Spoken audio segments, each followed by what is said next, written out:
Mga awit Kapitulo 10. Bakit ka tumatayong malayo, O Panginoon? Bakit ka nagtatago sa mga panahon ng kabagabagan? Sa kapalaluan ng masama ang dukha ay hinahabol na mainam, mahuli nawa sila sa mga lalang na kanilang inakala.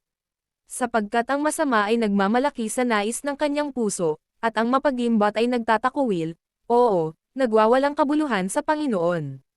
Ang masama, sa kapalaluan ng kanyang mukha, ay nagsasabi, hindi niya sisiyasatin. Lahat niyang pag-iisip ay, walang Diyos. Ang kanyang mga lakad ay panatag sa lahat ng panahon, ang iyong mga kahatulan ay malayong totoo sa kanyang paningin, tungkol sa lahat niyang mga kaaway, tinutuya niya sila.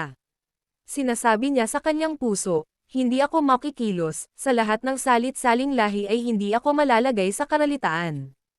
Ang kanyang bibig ay puno ng panunungayaw, at pagdaraya, at pang-aapi, sa ilalim ng kanyang dila ay kalikwan at kasamaan.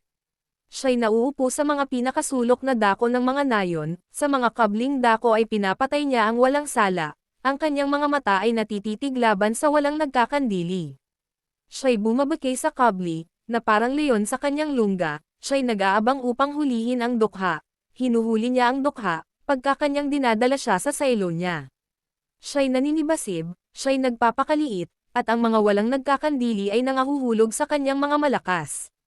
Sinasabi niya sa kanyang puso, ang Diyos ay nakalimot, kanyang ikinukubli ang kanyang mukha, hindi na niya makikita kailanman. Bumangon ka, O Panginoon, O Diyos, itaas mo ang iyong kamay, huwag mong kalimutan ang dukha.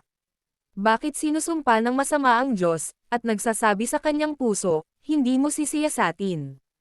Iyong nakita, sapagkat iyong minamasdan ang pahirap at pangduduwahagi upang mapasa iyong kamay, ang walang nagkakandili ay napakukupkop sa iyo, ikaw ay naging tagakandili sa ulila. Baliin mo ang bisig ng masama, at tungkol sa masamang tao, pag-usigin mo ang kanyang kasamaan hanggang sa wala ka ng masumpungan. Ang Panginoon ay hari magpakailan-kailanman. Ang mga bansa ay nalilipol sa kanyang lupain. Panginoon, iyong narinig ang nasa ng mga maamo, iyong ihahanda ang kanilang puso, iyong pakikinggan ang iyong pakinig.